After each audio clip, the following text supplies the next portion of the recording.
Al pasar por el puerto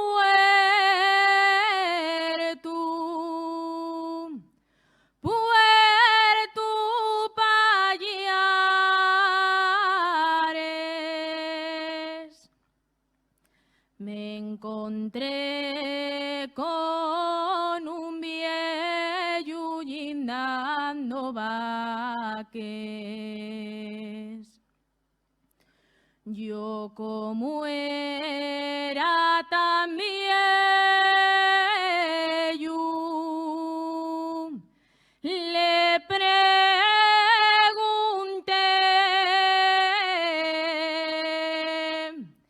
si quiere dormir la siesta.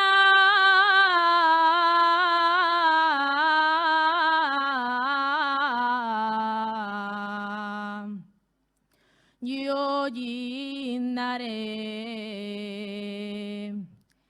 Y el viejo muy ufano me contestó: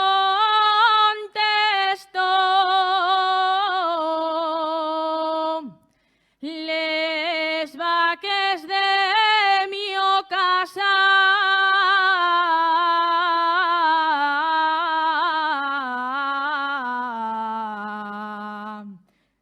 y no les yo.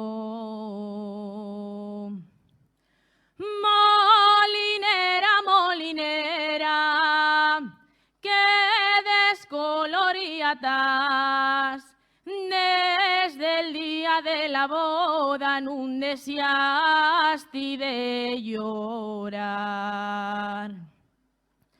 Nun deseasti de llorar, ni tampoco de gemir. Molinera, molinera, de pena vas a morir.